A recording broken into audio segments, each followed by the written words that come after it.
welcome everyone to the second session. Hopefully as people wrap up lunch, I think there was a little bit of delay in lunch, we'll get some more people coming in. But we'll go ahead and get started because we have a pretty tight and exciting agenda. So each speaker will have about 10 minutes. We'll try and reserve 3 minutes for questions. 5 speakers, so we have a little bit of wiggle room, but I think we'll try and keep the clock going and then maybe have a little bit of time at the end to have a short conversation. This session was largely inspired, I think, in conversation with Luke and with Kata and Albert and others, where really there's a recognition, I think, over the last 2 years of some of the challenges underpinning payments for ecosystem services programs, that one of the big challenges is really a lack of additionality, and that thinking about creative solutions to that problem of additionality could be one big outcome that could help from the global land community to better understand how we can design more effective policies going forward. So that was the inspiration for this session. We ended up getting really fantastic submissions, and so I'm excited about the agenda we have. The first speaker will be Ramon da Silva, who will be presenting on a payments program in the Brazilian Atlantic forest, and where he did identify additionality. So we're starting on a note of optimism and trying to find other cases where maybe we can get greater additionality than some of the concerns that have been raised about payments programs in the past. So with that, I'll hand it over to you. Good afternoon, and thank you all for coming, and thanks, Professor Robert, for the opportunity to present my work here. I'm from Brazil, based on State University of Campinas, and the topic here is kind of maybe more optimistic because I don't have time to go underneath and talk about all the difficult part of this study or what is behind this payment for ecosystem services program, but there are some very good take-home messages here that I wanted to highlight here today. So just first facts before going to the program.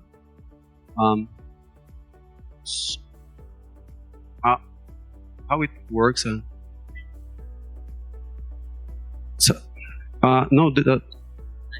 This button. Yes. Oh, maybe more strong. Down. Okay. Let me.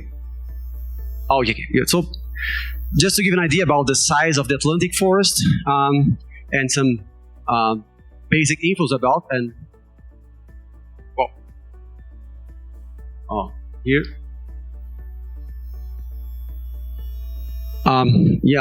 As you must know, Brazil is not only Amazon biome, but Atlantic forest is also an important ecological region with so many important assets in terms of biological diversity and ecosystem services.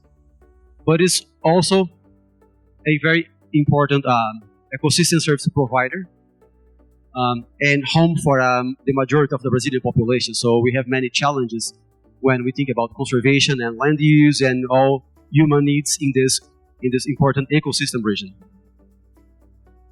And also, since the 16th century, this is the first region of decolonization, and especially because of that, we have come to this most endangered biome in Brazil, with very few remnants of natural vegetation, and in the majority of the remnants, they are under areas less than 100 hectares. But also, in the last decades, we are looking some new trends in the history of the natural vegetation cover in the biome, where we are naming as the forest transition process. So there are some specific regions in the biome where this deforestation trend is being outcome by some new trends of natural vegetation recovery, which is being mapping and investigating to different dimensions. And under this context, Atlantic forest is also being the place for many initiatives of payment for ecosystem services program, but not also payment for ecosystem services program, but also conservation initiatives. And this is the Conexão Mata Atlântica program that is started to put in place in 2017. And we say that this is kind of an evolutionary process that started around the beginning of the 2000s, where the state agent, environmental agents of São Paulo state, started creating some top-down approaches to do environmental management within properties, basically going to the properties and saying, you are doing this wrong, you are doing this wrong, and we have here the guidance to do something right. So after decades of doing these top-down policies, they figured that, oh, this is not working as we wish. So this is time to start creating some policies, taking a more polycentric approach, talking to people and understanding their different needs. And this resuming is reflected in this new program that is starting in 2017 until 2023, where this payment for consistent services were developed to tackle four different dimensions. So protection and increase of natural vegetation, improvement of quality of the pastures for cattle ranching and some other types of managements within the property, but also to support people to get certifications or different types of sustainable production, such as organic production. So this program is kind of a different approach that used to be the common ground for the São Paulo State Environmental Agency. And then this project worked with kind of around 1,000 landowners in these two valleys. The one is the Paraíba Valley, the other is the Ribeira Valley, and the Paraíba Valley is one of the hotspots for this forest transition process. So given that and thinking about additionality, this study, beyond other dimensions that we are investigating now in terms of the outcomes of this program, we decided to look two different parameters.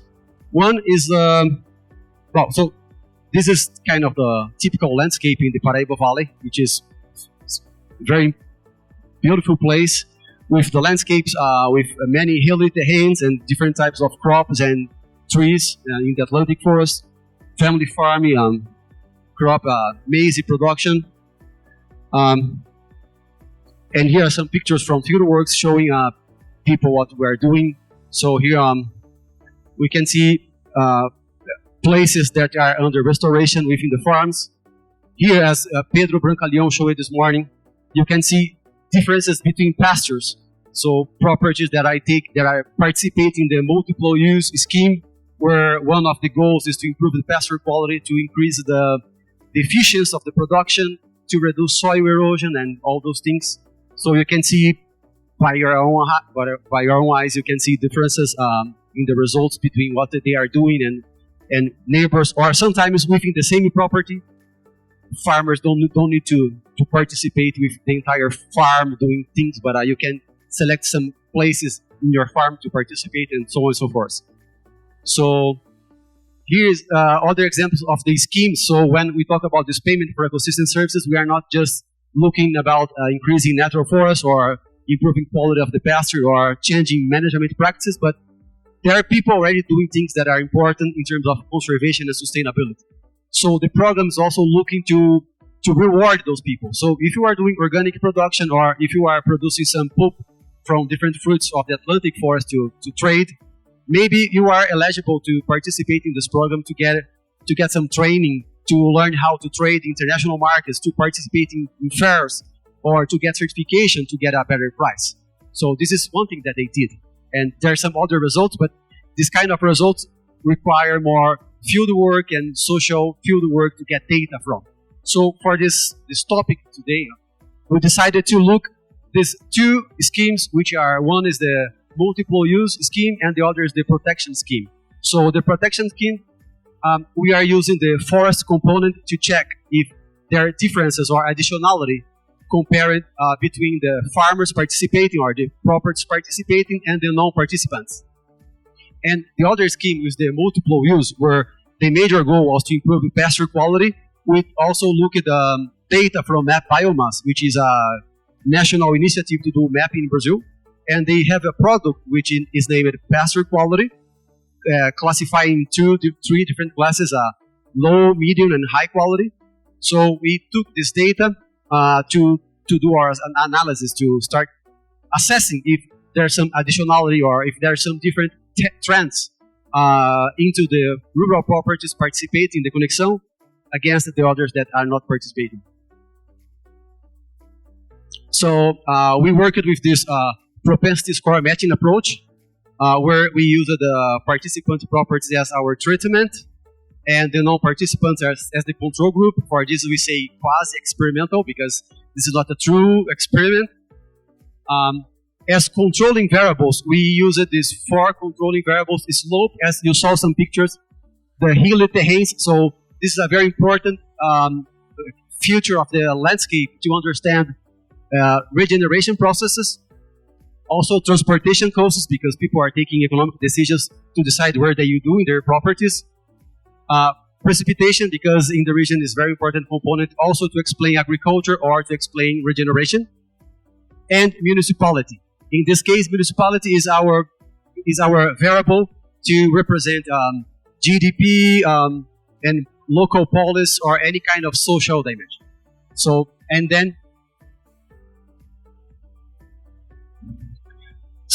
we made it one model to check natural vegetation cover.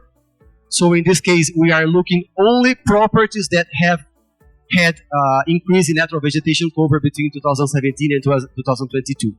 All properties is more than, it's kind of 19,000 properties in the study region. So all properties with increases, they will participate in our analysis. So then we can see if a property that is having increase in natural forest higher than the average within the participant properties, then this can be understood as an additionality.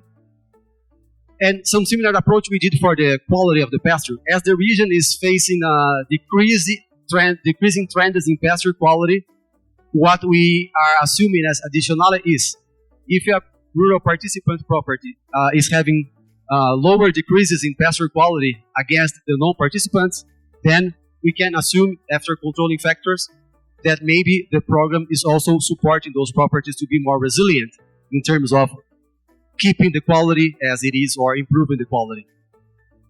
So the results, and I can go to the details of the methods if someone is more interested. The result is that to the rural properties participating in the program, the additional gain of natural forest cover was 1.15 hectares. So taking all the properties participating in the Conexão Mata Atlântica had higher significant increase in natural vegetation cover. But also the changes in pasture quality were also significant and positive. So 11% less increase in low quality classes of pasture quality. And if we look only the class of high quality, while the properties within the participating in the Conexão Mata Atlântica, they had less percent decrease in the high quality pasture. So, and then this is after controlling all factors, the results are statistically significant. And just to finish, we also look at the data, the economic costs to restore, apply it in the program Conexão Mata Atlântica. And while in the standard price, the standard price in the region to restore 1 hectare is about $4,000. The results from the Conexão Mata Atlântica were $2,290 per hectare. So it seems that is a very cost efficient also. Yeah. So if you are interested in submitting new papers, James and I, we are also holding this special issue, so I will be happy to have receiving submissions and discuss other topics. Thank you so much, and I'm here to answer your questions. Oh. It's fast. Sorry, it's so quick. I wish we had more time for each of these. So we have a couple minutes for questions. If anybody has questions, great. Gustavo Oliveira from the University of Bonn. Thank you a lot for your presentation. Quite interesting topic. Just one quick question. It's also possible to explore the temporal variation of the enrollment in this program, because I think that now you are just comparing like a kind of like treated and control group, but you are not exploring like before and after the property was enrolled in the program. No, that's thanks for the question, because this is something that we are is it in our horizon to check, because given the data we have from the program, we have the year that each property enrolled into the program. So there are other variables that we can check, including time, where they are getting more enrolled, and how can be the possible results if we take different approaches to analyze this. So the data is available and we can check that. And this is in our horizon to keep studying this, to dig more. But yeah, this is kind of the first touch that we are taking into the data. Thank you so much for your presentation and for your work. It's fascinating. I really appreciate it. This is maybe an unfair question because it sounds like you're just starting the analysis, but it sounds like a very complex set of interventions that are part of this project. So I'm wondering if you've noticed any variation, or you've seen any variation in the types of support that these farmers are receiving, and then how that affects the results. So are they participating in eco-certification versus something else? Yeah. Thanks. Well, for the analysis that I showed here, for example, to the natural vegetation cover, we just look at the properties participating in the protection scheme, which is only focused on natural vegetation cover. The pasture quality data, we just looked into the multiple scheme use, which is focusing on pasture quality. But I also did some tests looking every participant is against non-participants. And for forest cover, the results are still significant, but instead of 1.15 hectares, you have kind of 0.5 hectares of gain. So they're still significant, but it's not significant as when we look only to exclusively specific programs or types of incentives. Great, so I think we have time for one more question, and maybe let's go ahead and pull up the next slides while we do this question. Thanks, that was really, really interesting. I have a question on, would it be possible to compare kind of effectiveness and cost effectiveness between different treatments? Are these people eligible for all of these different interventions? So it would be, you would be able to do like an A/B test where you're comparing against the baseline for each individually, but also amongst them. And this would allow to answer questions on additionality and cost effectiveness. Would this be feasible? Yeah, well, that would be feasible because we have the data to do this analysis. But as the program was designed, participant in the protection scheme will not participate in the multiple scheme or any other scheme because, as I showed before in the map, it's not clear enough in that map, but the different schemes were intended to different regions, giving their tradition or the way that they use the land. And this was not kind of, this is a program and any municipality, any place in the state of São Paulo can participate. So as a kind of a pilot project, they designed it for specific regions, given specific demands from them. This is why I say that this is not completely, but it's a more polycentric project approach, because they listen from the demands from different places to say, well, this region is better to have this type of system, and the other region have another kind of socioeconomic background, and so there another type of approach would be better. So, but if they participate in many different schemes, the data would be available as the Secretariat of State of São Paulo, the Secretariat of Environmental Affairs, they are doing a very good job in collecting data, because it's a very great concern that is becoming great and great in Brazil about giving accountability to population. So we are spending money, we are spending time of people to do things, but we don't know what's going on in truth.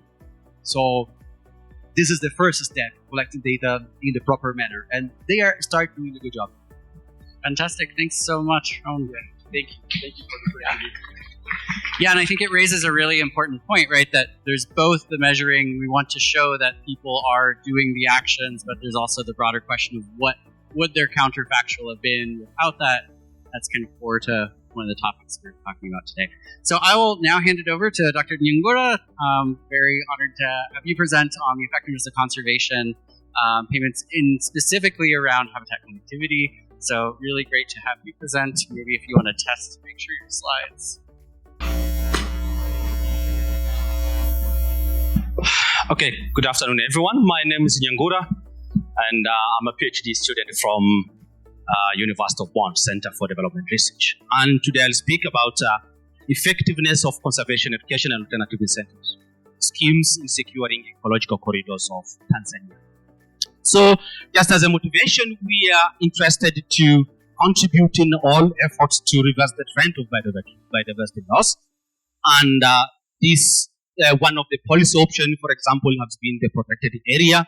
And there are quite a lot of protected in the globe that has been established. But the challenge have been that most of these protected area have been established in isolation. So the challenge here is the connectivity. So, for example, you might have 2, 3, 4, 5 protected area within the same ecosystem. And so if there is no connectivity between this protected area, then we expect that this protected area will be operated in isolation, and that it's not really good for ecosystem flows and for good flows of ecosystem goods and services. And one of the landscape that is important to make sure that there is a connectivity, it's the ecological corridor, which actually connects these protected areas and which allows flows of ecosystem goods and services from one protected area to another. Unfortunately, in Tanzania, most of these ecological corridors are highly threatened by agricultural expansion. And these mostly agricultural activities are done by small-scale farmers. So it is very important to come up with a policy option that are specifically targeting to private-owned farmlands, of which here the farmers are most important. So one of the policy options done now is the financial incentives. This can motivate farmers to retire their farmland for conservation than traditional conservation information or conservation education. But what matters most is the modality and design of incentive schemes. For example, fixed payment, yes, it can facilitate, it can support conservation. But the challenge of which is that it can result to isolated patches of farmland which can be conserved, which it is really not good for connectivity. Agglomeration bonus, yes, it's a good incentive scheme, which, yes, it can lead to contiguous kind of conservation. That means it can support connectivity. Agglomeration bonus basically works better when there is some sort of collective action. So farmers, they have to cooperate. So their decision to conserve, for example, it has to be coordinated. There should be a cooperation. But it's really challenging to predict these kinds of cooperation and coordination because of several contextual factors, local contextual factors. For example, land size heterogeneity, which might result in social disparities, issues of potential risks. For example, social conflicts, mismanagement of funding, whether the opinion leaders, for example, they will support this kind of policy or not. So here, our interest is to assess the effectiveness of fixed payment and agglomeration bonus in enhancing conservation landscape connectivity. We are interested also to examine the cost effectiveness of this policy, and we address these two objectives in the context of potential risks, such as social conflicts, limited support of opinion leaders, for example, and mismanagement funding. We did this study in the context of two ecological corridors. One is wildlife-based ecological corridor, and the another one is the forest-based ecological corridor. IIWC is the Igando-Igawa, that's the wildlife-based ecological corridor, and Baga-Kisumagonja is a forest-based ecological corridor. And also maybe I should say this, that we did this in Tanzania because PES is relatively new now in Tanzania. So it is very important to test this PES before implementation because, well, there is a likelihood in the future for the government to adopt these kinds of PES. We used two methods. One is a frame field experiment. And in this frame field experiment, basically we worked with 4 farmers, or a group of 4 farmers or 4 players. We assume that the land, of course, the land are heterogeneous, right? In the sense that there is a possibility for distribution of land to be equal, but in most cases also it is unequal. So in that case, for each player, we give them 2 parcels of cards. And of course, because in the hypothetical case, these cards mimics, for example, the land, right? And we set the opportunity costs for each parcel of land. One, we set the opportunity cost to be $2. For L parcel, for H parcel, we set the opportunity cost to be $4, right? And so, for eco distribution context, for the equal distribution, then we had every player had 2 parcels, and for the unequal, 2 of them were given 4 parcels. So to mimic an equal distribution of land, large farm and small farm. So we introduced the baseline treatment where we explain the importance of conservation and connectivity. In the first treatment, that's the second round, we introduce the fixed payment, of which is the 50% of the opportunity cost. And in the last round with the second treatment, we add 37.5% of opportunity cost for a border of conserved and connected hedge parcels. So from this, we can get 2 important outcomes. That is conservation, which is the proportion of hedge parcel conserved because we're invested only on hedge parcel, and connectivity, which is the proportion of hedge parcel conserved continuously. We went to decision analysis again. Here we worked with stakeholders workshop to identify the cost of implementing each policy option. We set the conceptual model, how these costs and risks they interlink together, and then we did a parameterization where for each variable, for each cost, for each risk, we set values in terms of range and probabilities. And then we did it only rely to the experts, but also from the literature. From this, we can have another 2 potential outcomes. This is the cost effectiveness with respect to conservation and the cost effectiveness with respect to connectivity. That's the total cost over the landscape conserved, or total cost over the landscape conserved contiguous, that's connectivity. We did Monte Carlo simulation for all 4 outcomes and for the change in outcomes using the conservation as a counterfactual to get the impact of the fixed payment and the prevention bonus. So these are the results. So what we can see here for the wildlife-based ecological corridor, of course, the landscape conserved increases as you add financial incentives from the conservation education, right? From 7% to 14% to 34%. That's landscape conserved. But landscape that is conserved contiguously, it's a little bit lower, from 4%, 10% to 32%. But what I want you to note here is basically there wasn't that much variation between, you see, 34% and 32%. That's landscape conserved and those land parcels that were conserved contiguously, right? And probably that could be because of the information that we offered in the baseline. So more or less the same also to the forest-based ecological corridor, but at least there is a more potential for the more land to be conserved and more land to be conserved contiguously in forest compared to wildlife-based ecological corridor. This is again because of time, I'm not going into detail, but this actually shows the distribution of the costs of conservation per area and cost of connectivity per area and for the 2 ecological corridor. I want to go into detail of that. And so we also try to see the change. Right? Basically, this comes from here. So this is the change here, right? And so basically what we can see from the wildlife-based ecological corridors that as you introduce the fixed payment and accommodation bonus, their cost per hectare increases substantially, right? But at least here in Baga Kisimagonja Forest Corridor, we didn't find really, we find fixed payment and aggregation bonus to be cost effective. That's the meaning actually. But that only applies for connectivity, not for conservation. So we conclude by saying that both modalities of incentive schemes effectively increase the conservation of ecological corridors in Tanzania. Aggregation bonus appear to relatively being better in enhancing conservation landscape connectivity compared to fixed payment. And of course, there is a bit of trade-off, what we can say, between environmental effectiveness and conservation effectiveness of aggregation bonus.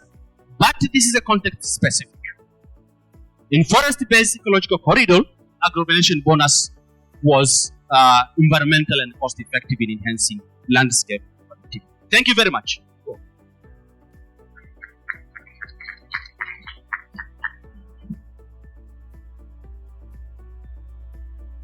So that gives us a couple minutes for questions.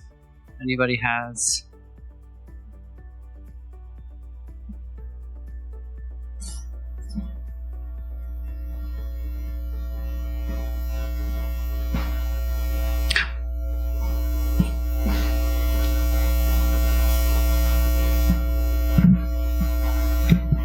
Thank you very much, Hisham Zarifi from the University of British Columbia. So if I understood correctly, this was basically a hypothetical game you're playing with participants. So, this stated there's stated preferences. How different do you think this would be if you actually were to implement this? How well would these results translate into an actual implementation, you think, when you're getting out of the hypothetical? Yeah. Yes, I think because we tried to use different methodology, starting from hypothetical case, and then go for more real world situation where we include stakeholders and literatures. So I think I'm not sure if we are going to get that much different results. Probably it might be more or less the same. That's what we expect. So I don't think if there'll be variation really, unless we. So at least that's my conclusion for what I can say for now. Maybe I'll take the privilege to ask another question following up on that. So I'm curious if you in the game framed anything around the possibility that there were actors where you would have adverse selection so you'd actually have negative marginal costs of participating in that payment program. Are there any cases where you think that non-additionality might be a problem in actual implementation versus what you were kind of simulating in the field experiment? Sorry, I didn't get it. Can you repeat? Yeah, so I'm curious if there's the possibility that there are some participants who commit land into your game that would have committed land without the payment, right? Can you use that field experiment to actually explore whether you get adverse selection, which is the process by which you might undermine the cost effectiveness of this type of program when you scale it to a larger landscape in real world? Yeah, thank you. Yeah, so, For this paper, really, we didn't dig into details of the frame field experiment per se, but we published actually one of the paper in ecological economics about the frame field experiment, and we of course it is I think it is what can I say? What we noted is that from the baseline where we didn't introduce any fixed pace. Of course, there was some sort of incremental in terms of people they were willing to retire their land, right?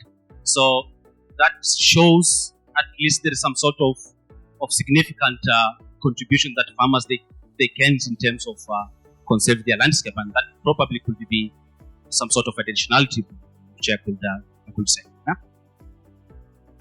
Any last questions? Not. I think we will invite Kata up. Thanks so much.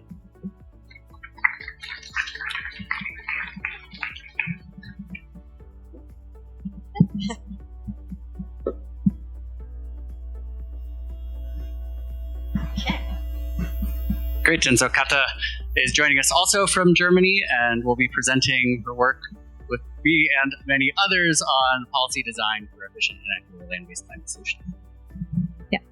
Yeah, thank you everybody for coming to my presentation. As Robert said, this is joint work with him and other people from UCSB mostly, where we looked at policy design for efficient and equitable land-based climate solutions. And in particular, we're looking at abatement potential from avoided deforestation. The first question we are asking is how much would people reduce emissions from deforestation or avoided deforestation if we introduce a carbon price. And as you can see in this map that shows deforestation-related emissions from the recent past, there's a lot of heterogeneity in terms of where these emission savings could occur or where emissions in the past have occurred. So furthermore, we ask who would bear the cost and who would receive the benefits if we introduce a carbon pricing scheme. The first thing that comes to mind in terms of introducing a carbon price in this context would be payments for avoided deforestation. However, there has been a big debate already about whether we are facing a problem regarding non-additionality if we are introducing a payment for avoided deforestation, because people might be paid who would have not deforested in any case. So the third question we are asking is, can we use careful policy design to address these growing concerns related to non-additionality? And we think with our study we contribute to the existing literature in various ways. First, we are really trying to estimate the costs of non-additionality, thinking about non-additionality being caused by information asymmetries between land users and policymakers. But we are not only looking at payments, we are also opening the table for taxes and comparing the effectiveness and distributional implications from payments versus taxes. And we are doing this using a theoretically consistent model that we are estimating at global scale, which also allows us to do some welfare assessments and these policy simulations. Let me start by introducing how we think about the behavioral decision in this context. So we're thinking about multiple land users around the globe, and each land user could have land available, as you can see in this very large grid cell here at the left side. And this the land could be partitioned into multiple land units, which are indicated with the little blue and gray boxes as example. And we are assuming that all the land units that a land user has access to have different net returns from agriculture. So for some of these land units, it's like worthwhile to deforest them to do some agriculture there, and for others it's like not the case. So if we order all the net returns that a land user might be facing at the x-axis, you can see that all the land units that end up in the blue area would be the ones deforested in this case. And the gray ones have negative net returns, so they would stay in forest. We can transfer this if we take the inverse of the CDF here, so that you can see basically the 0 point of net returns as a dashed line, and where the dashed line and the marginal net returns curve intersect. This is basically showing us the share of deforestation in this grid cell for this hypothetical land user in this time period. So if we now introduce a carbon price, we would assume that this, like a positive carbon price, lowers the marginal net returns curve, moving the intersection with the 0 point of net returns to the left side. So if we put this then, like the carbon price at the y-axis in the left figure, you can see that the higher the carbon price, the lower the deforestation share. We can interpret this as some kind of net benefit curve, where the area below the curve would indicate the opportunity cost that the land user would be facing. So, as I mentioned before, there could be different ways of introducing this carbon price in terms of a policy setting. The first thing that we are looking at are taxes, and we compare these to payments for avoided deforestation, and there we differentiate like 3 scenarios. The first scenario would be that the land user and the policymaker have both full information about what's the baseline emissions that each land user would emit, so that the baseline is clear.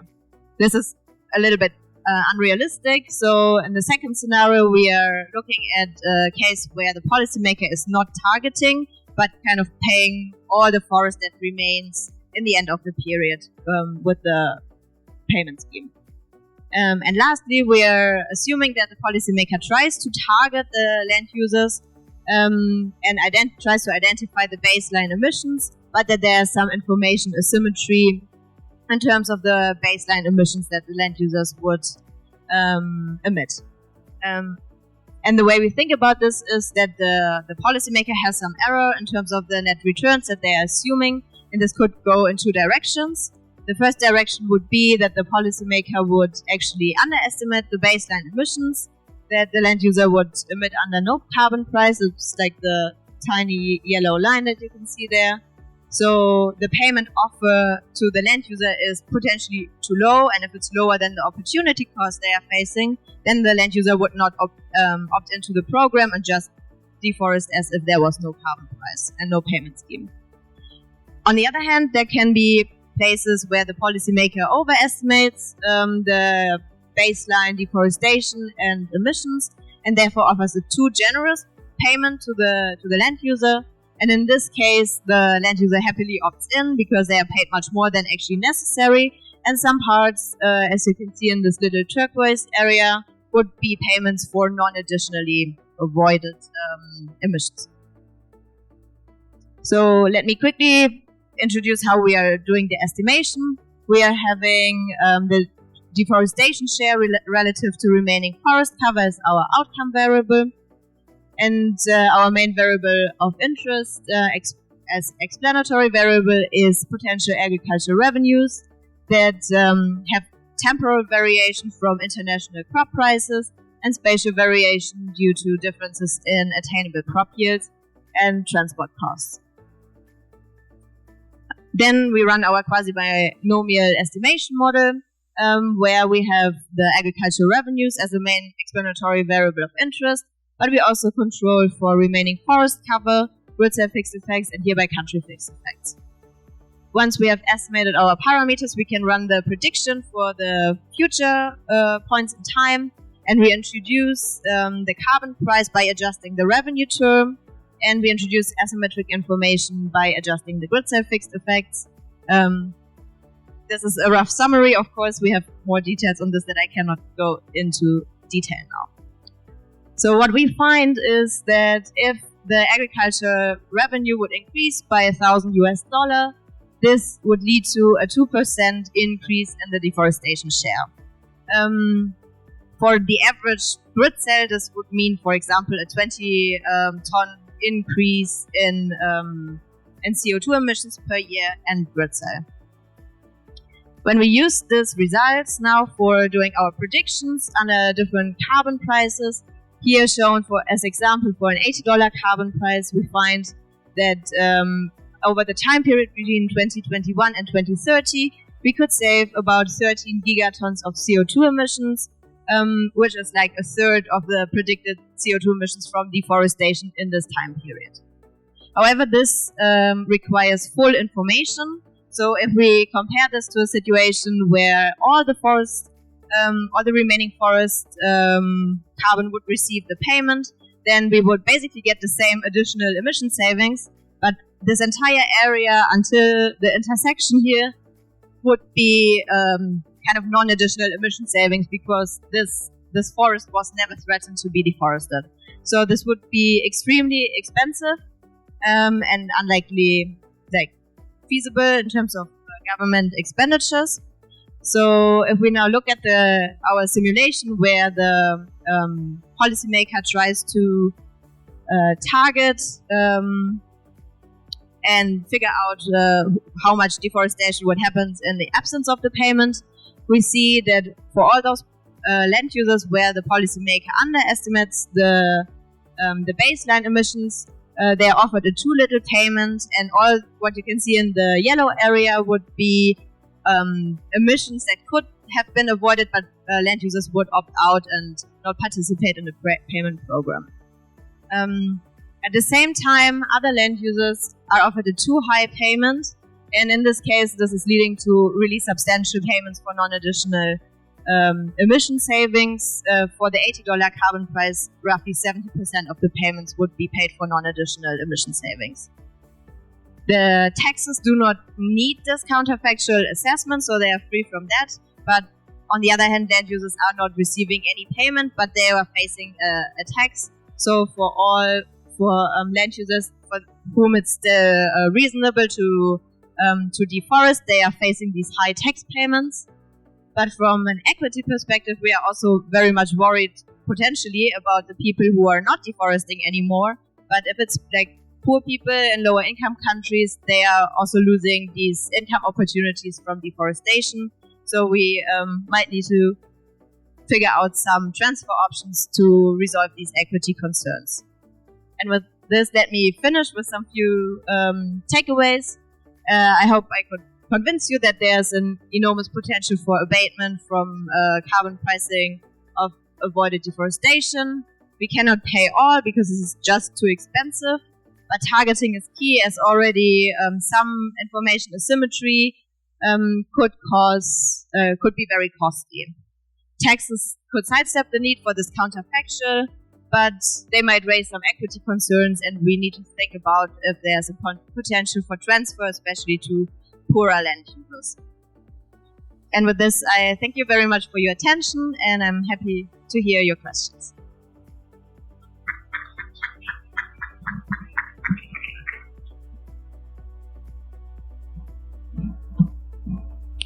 We have a couple minutes for questions.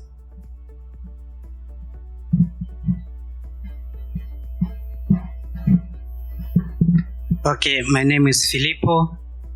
My question lies on, you are saying if we cannot pay for all the forest.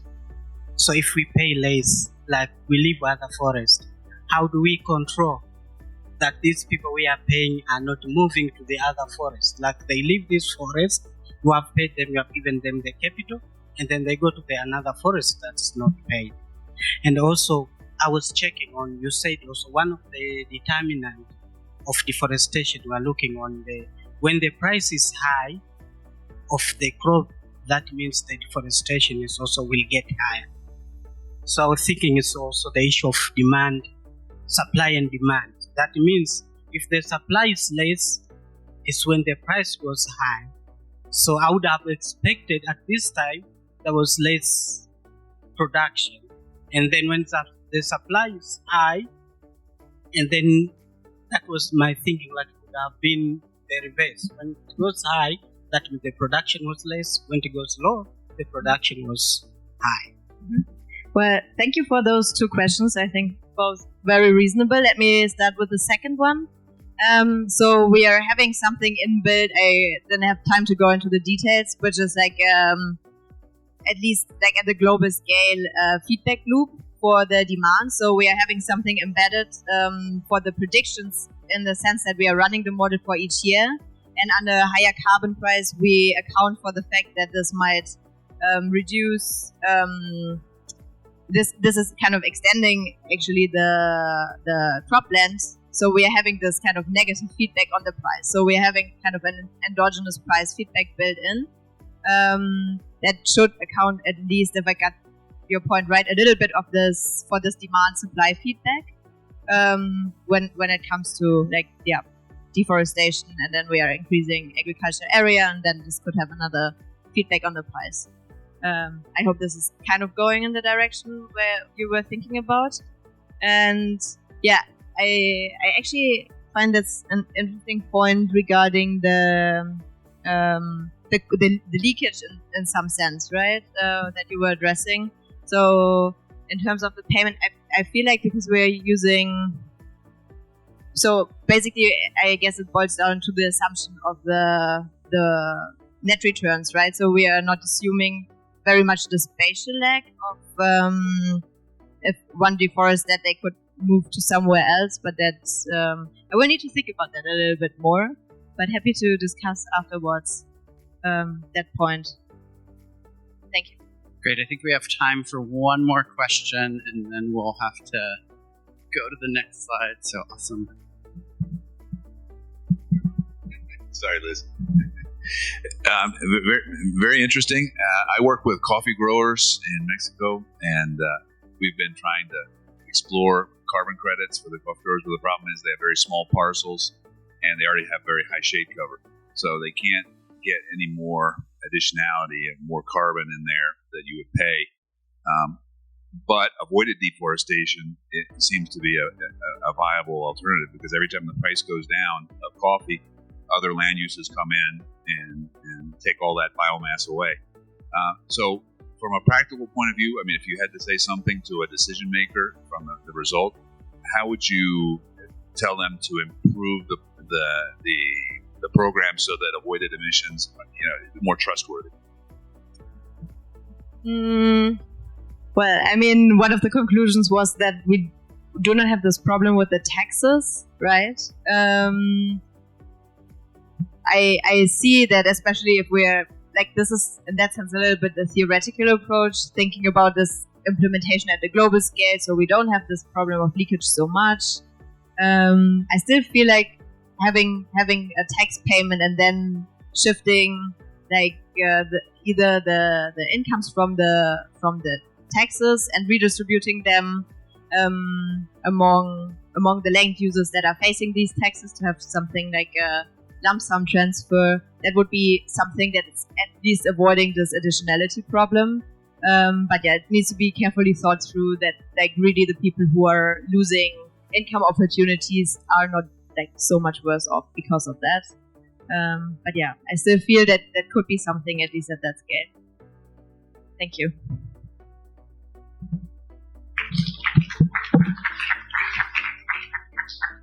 Great, thanks so much, Kata. So our next presenter is Alberto Garcia, who's a professor at the University of Utah, who will be presenting on strategic behavior in jurisdictional red, so building on kind of this carbon offsets direction.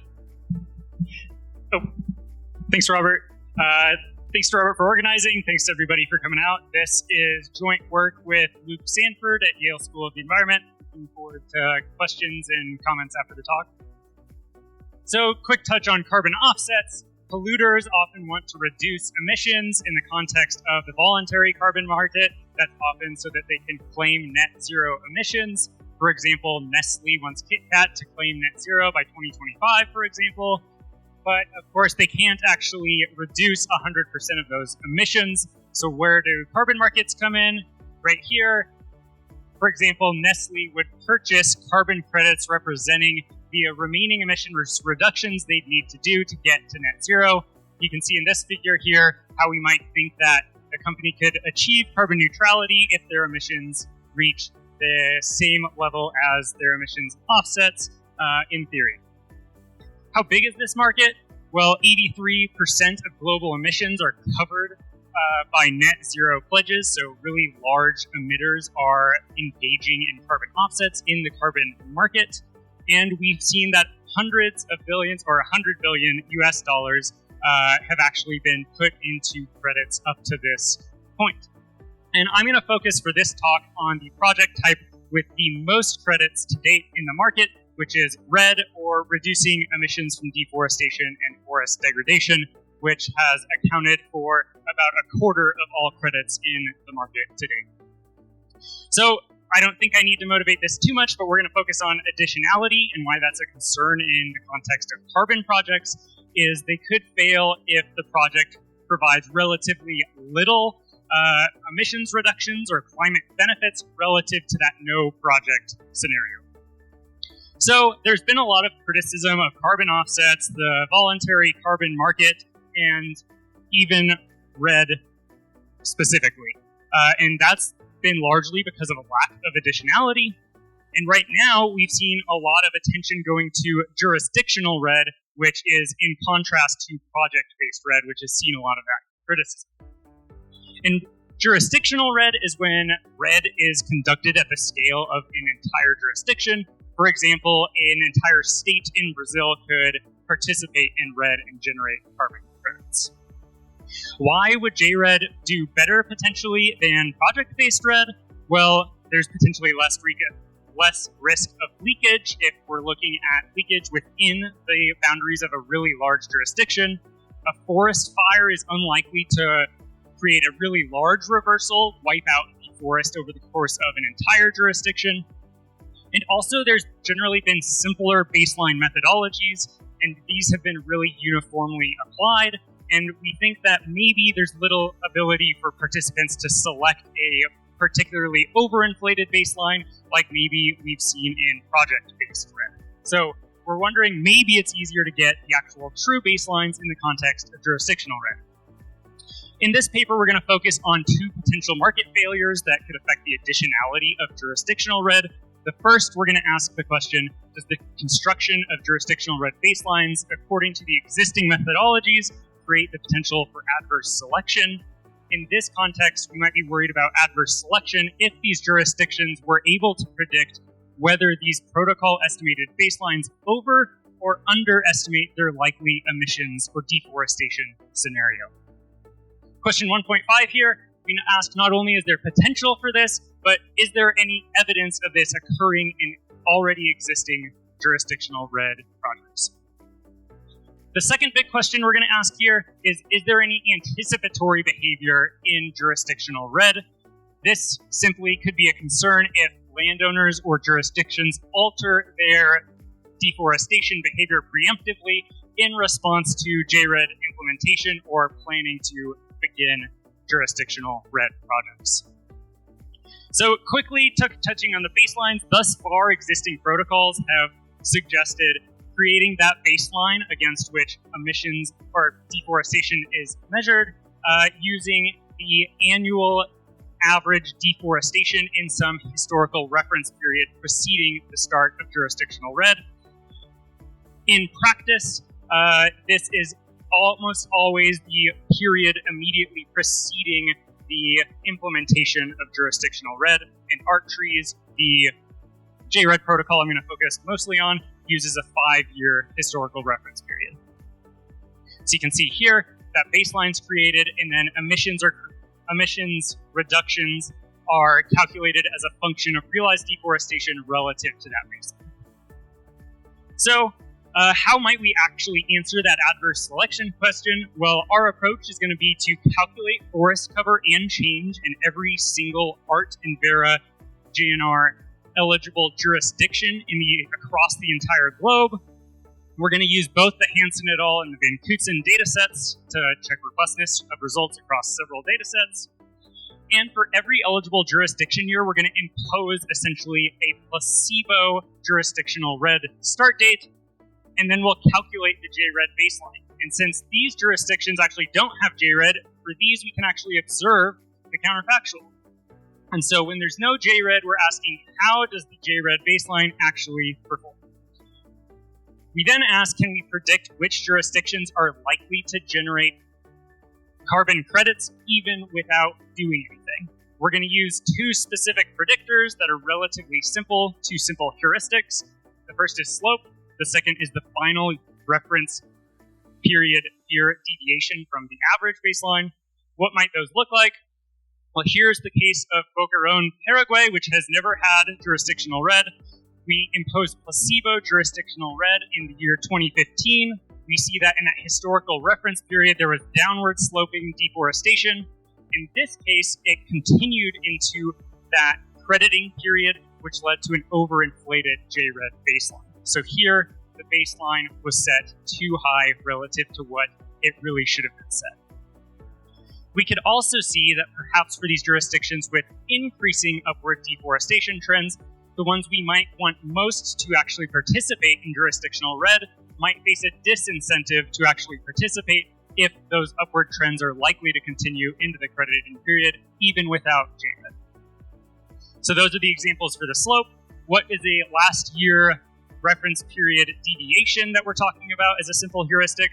Well, here we're looking at Belarus. We saw in 2017 there was a big spike in deforestation, and we're curious, does that indicate that these jurisdictions are more likely to maintain those increases in level deforestation, or should they return back down to where those JRED baselines calculate them? Quickly, Great, thanks, Robert. So the results, that first test, are slopes or final reference period year deviations, those two simple heuristics, actually predictive of the expected credit generation we'd expect, even in the absence of jurisdictional RED? Absolutely. We found that both slopes in last year reference period deviations from that baseline were predictive of the amount of placebo credits a jurisdiction would actually generate here. And in the case of the last year deviations, they were particularly large effects, and the amount of variation in the actual placebo credits generated rose up to almost 35%, explained by simply the last year reference period deviation. And these results are consistent across looking at the ART trees and VERA JNR eligible jurisdictions and across both the tropical moist forest and Hansen datasets.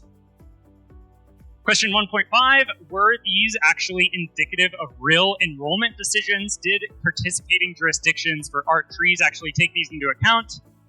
We did find some evidence that participating jurisdictions had lower slopes than the pool of eligible jurisdictions. we didn't find any evidence in the context of those last year deviations, and really we found that these heuristics explained less than 1% of the variation in those participation decisions. So we think that thus far these jurisdictions haven't really been taking advantage of potential information that might be indicative of adverse selection issues.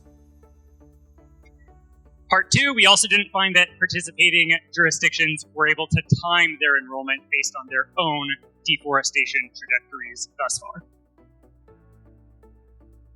Great, so I talked about adverse selection. We found potential for adverse selection, but no real evidence of it being an issue thus far. How might we get at that anticipation question? Well, here we're actually going to create synthetic controls for every participating ARC trees jurisdiction. We're going to backdate the treatment onset for 5 years and look at how deforestation changed in the synthetic controls relative to the actual JRED participants in that 5-year lead-up period to participation. And what we found was that about 35% of the existing ARC trees participants actually saw significant increases in deforestation in that 5-year lead-up period. What could be happening here? Why would that happen? Well, what we think might be happening is that landowners anticipate policy changes implemented or going to be implemented as part of these jurisdictional RED plans and strategies, and increase their deforestation preemptively in anticipation of those policies coming down the pipeline. I'll go ahead and leave it there.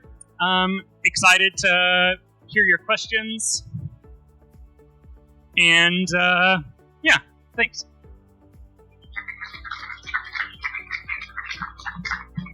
Great, thanks so much, Albert. We have time for a couple questions.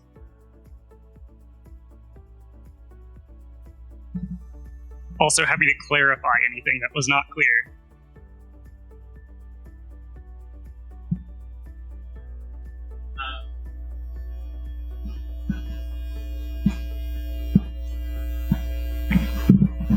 Hello. Thank you. I have a quick question on the use of the decision for the input data. So you have Hansen and TMF. Have you replicated results in the same jurisdiction using an alternative source other than Hansen or TMF, or have you interested to hear more about that? Yeah, so we have not used other deforestation data sets outside of the Hansen and TMF data sets. So maybe that could be useful to focus specifically on maybe Brazil, for example, and see if Mapbiomas gives us something similar to Hansen, for example, if Mapbiomas was better for that particular region. Yeah, I think that could be useful for potentially the synthetic controls, although it would alter our donor pool. But yeah, that's a good question, something we haven't done and something we'll think about.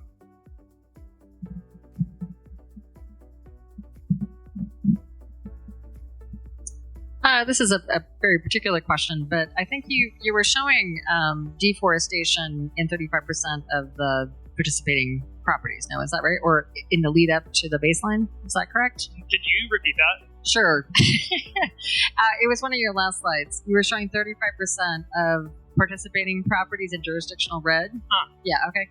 So can you explain how landowners would know that this was coming down the pipeline? I think that was your potential explanation, right? Is that these Yeah, so we think that perhaps as part of those jurisdictional RED plans that the jurisdictional government releases, they actually say what types of policies they might use to achieve those goals, and so that's how we think landowners might learn about this, and we think that perhaps some of the heterogeneity in the responses of landowners could be explained by the types of policies coming down the pipeline, whether those are like command and control restrictive policies or payments for ecosystem services type policies might have a differential impact on how landowners see and respond to those ex ante.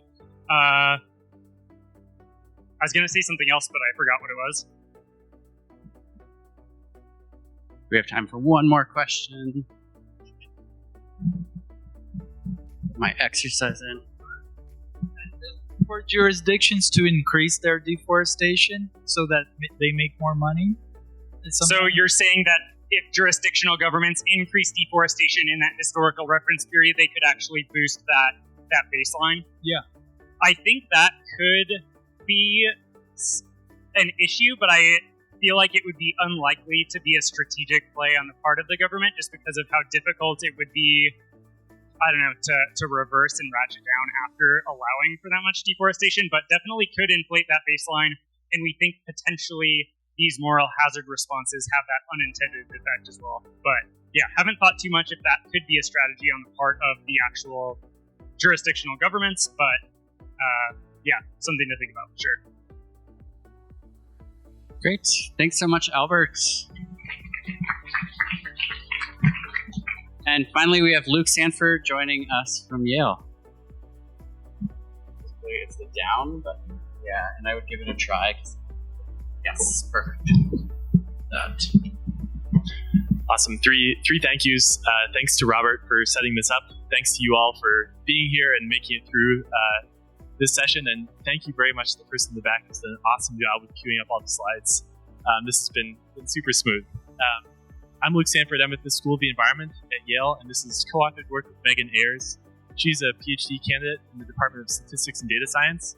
She's actually on her way to go give a job talk at a university, so I'm wishing her good luck, or may she have all of the presentation luck and me have none of it. Okay, so this is actually a part of a broader research agenda that's about carbon credits. We saw a piece of that just presented by Albert. So I'll quickly go through the motivation for some of this work. I'll tell you also briefly about how carbon markets work, although we've done an excellent job of presenting that so far. I'll tell you about what we did and the takeaways. So this is from this document called the State of the Carbon Markets, released every quarter. We have the annual value of carbon credits that are sold, and then we have the cumulative value here. As you can see, they peaked in 2021, where people were really excited about the carbon market, especially the voluntary carbon market, but they've decreased since then. Oops. And this is maybe a few of the reasons why.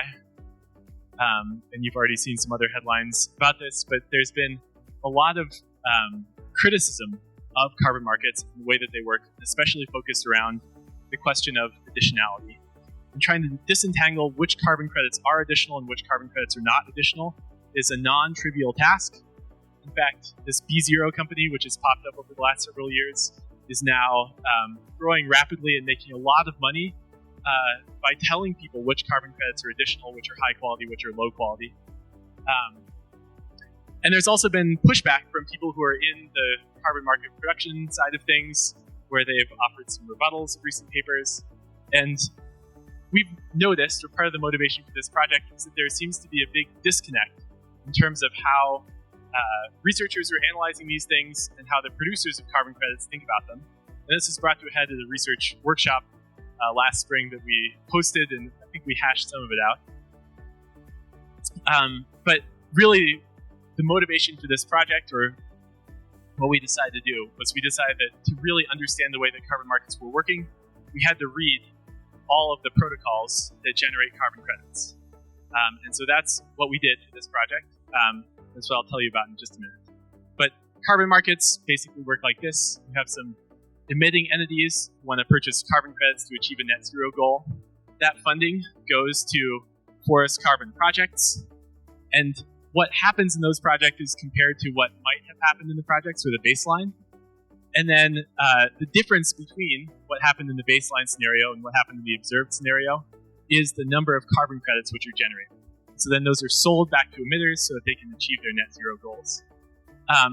When they work, or in theory, they work really well because they can direct funding to the lowest marginal cost of abatement projects. It's a really efficient way to reduce net global emissions. But the primary issue here is adverse selection, which is the scenario which we've talked about the last couple of presentations, where landowners know more about their true baseline than monitoring institutions. And that sets up the possibility for them to game the system, or for the system to be gamed inadvertently. And then we have these protocols who are trying to create a set of rules for how many credits to issue, or to determine that. This is actually an incredibly challenging job, having chatted with a bunch of people who have worked on creating these protocols. It's harder than it sounds. And I am nervous to think about what it would be like to write a protocol that I would be okay with. Anyway, there are about 30 active protocols right now. Measuring carbon credits is a causal task.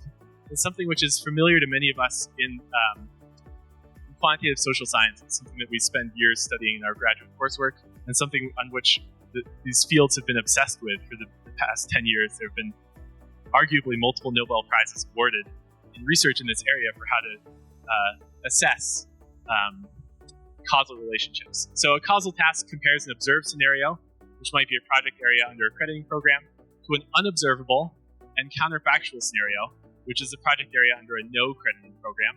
And the difference is the number of carbon credits generated. And so this thing that the protocols have been doing is something which is familiar to many of us who are in this world of quantitative social sciences and causal inference and statistics.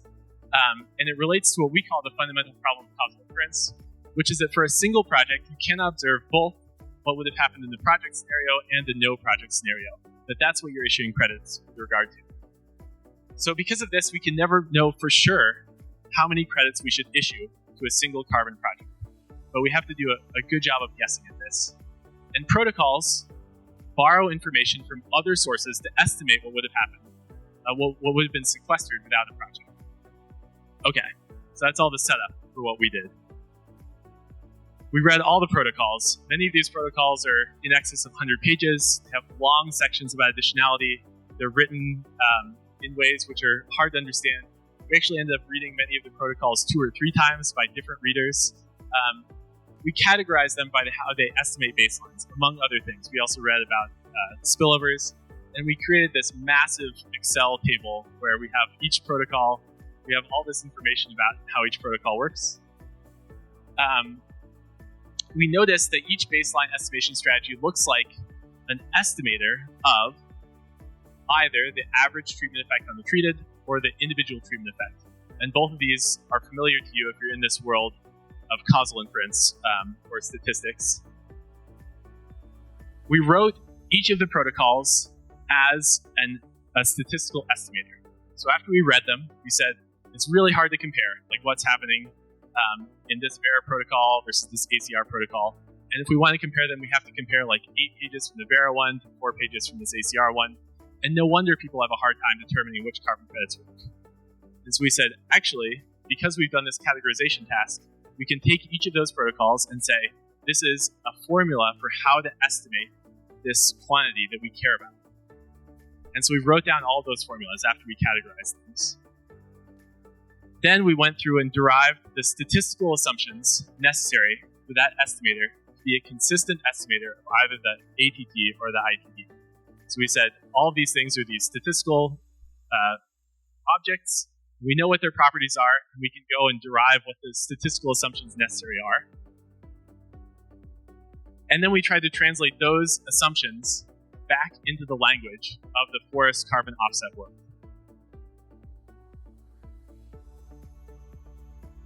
And as a result, if you read this paper, and I won't be able to tell you about this in this presentation, but if you read this paper, we can tell you if you buy credits from this class of protocols, here are the list of assumptions that you're making about the world, or you are implicitly saying you believe these things to be true about the world. And if you don't believe that, then you should not believe that the credits that you've purchased are additional. Okay, so let me give you a quick snapshot of what this looks like. So we say, fundamentally, we think that there are 3 different types of protocols. One is a historical average, where the baseline timing is ex ante, so it's done beforehand. And basically, this is what Albert was describing for jurisdictional red. So your performance in some current period is compared to what you did in some past period on the same parcel of land. We also have modeling approaches, and these are more prominent in improved forest management protocols, which are used in US carbon markets. But here you have a model of what you expected to happen on that land, and the model might be something as complex as like a forest vegetation simulator, which is a very complicated biological model, or it might be as simple as we expect to happen on this land what happened in this other parcel of land 10 years ago. And then we have matching protocols. And matching protocols are different because they're ex post. They compare what happened on your parcel of land to what happened on a very similar parcel of land in the same time period. And so these are a bit different. Just a quick foray into these estimands. I told you ITE and ATT. An individual treatment effect is the effect of a single project, not the effect of a conglomeration of projects. And this thing is what landowners care about most. And something which is not often addressed or estimated by academics. We're mostly interested in aggregating things, or the mean effect of something. And the ITE requires your baseline model to be correct to a high degree of precision. And this is very challenging for many statistical estimators. But it's something which producers of carbon credits rely on being correct so that they know how many credits they'll be able to sell. The average treatment effect on the treated is the average effect across all projects, and it's what academic assessments of carbon credits tend to focus on. It's most important for large buyers and also for the climate. And it requires the baseline model to make mean zero errors, or to be sometimes wrong, but to be right on average.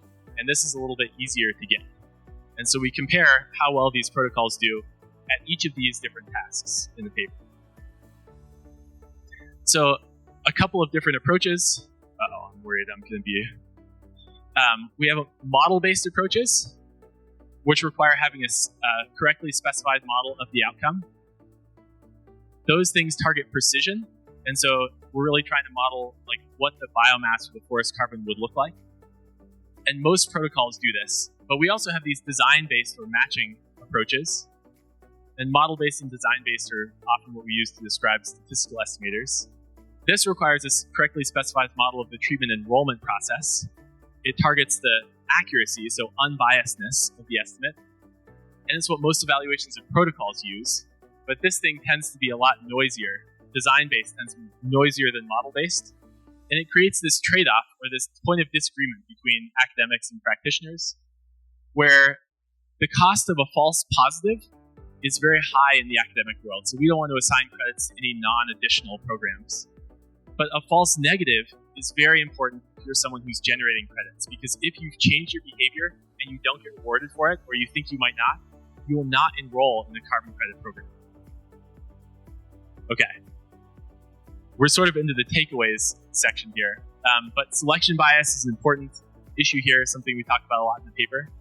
And we say that there may be two types of selection bias at play.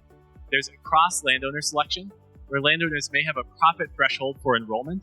And so it's not individual landowners trying to game the system, but it's instead people who say, I have to be able to make this much money from my land.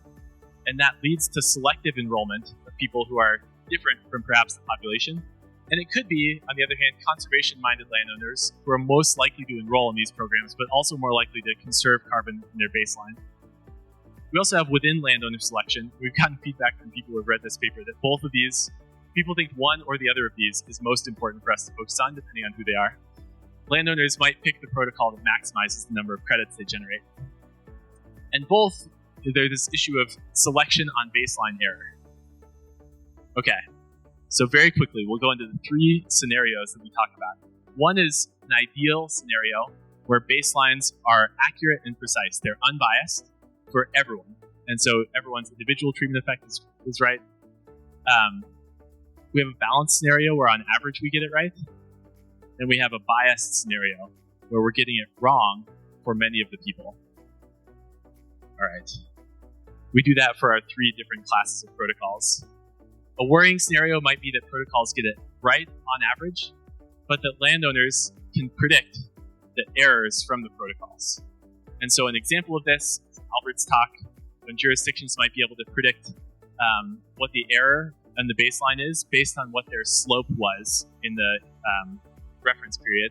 Vegetation simulators, landowners might know that they're wrong for their particular class of vegetation, or nearby matches might have a different ownership structure if you're in a matching world. And then landowners only select in when there's an error in their favor. And that means that they're able to generate more credits and make a larger profit. And if that's happening, we'll always be in this scenario 3 where we're biased, even if our protocols get it right on average for the population. Okay. So this leads to a second trade-off, which is the predictability versus robustness of methodologies. which is that the more predictable the carbon credits that you can get from a methodology, the more susceptible it is to people predicting what the error is in the baseline and being able to game the system. And this is problematic for people who want to design simple yet effective baseline strategies. Okay, so a few quick conclusions. One is that for carbon credit offset protocols to be effective and successful, they must generate lots of credits through high enrollment and also have high additionality. And these two things might trade off. Because predictability might lead to higher enrollment, but also lower additionality because of an increased potential for adverse selection.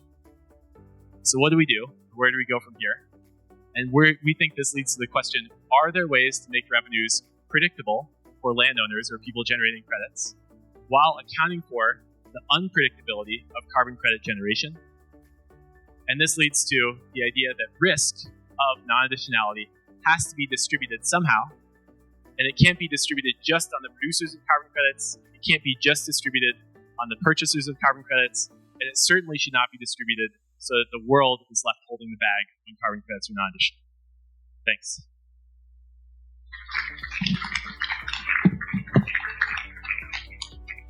We're right at time for this session, but maybe we can take a couple quick questions.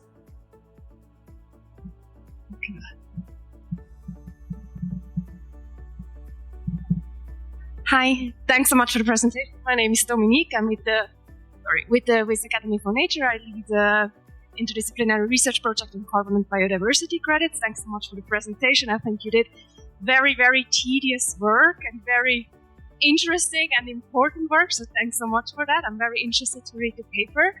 My question is, so you assess the quality of these protocols. Then when we go to the project level, to the individual project level, did you also look at how much the project developers actually adhere to the protocol and how much actually does that affect your results?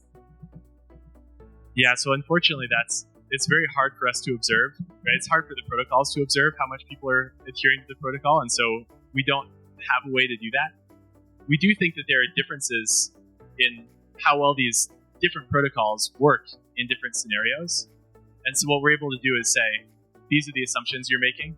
Those assumptions might be true about carbon credit generation in this ecosystem, in this location. And so you might believe it for this one, but not for this other type of activity. Great talk again. Thank you very much. And considering the several challenges that you just raised in your presentation right now for the carbon market, I was wondering, are we really ready for starting discussing biodiversity credits?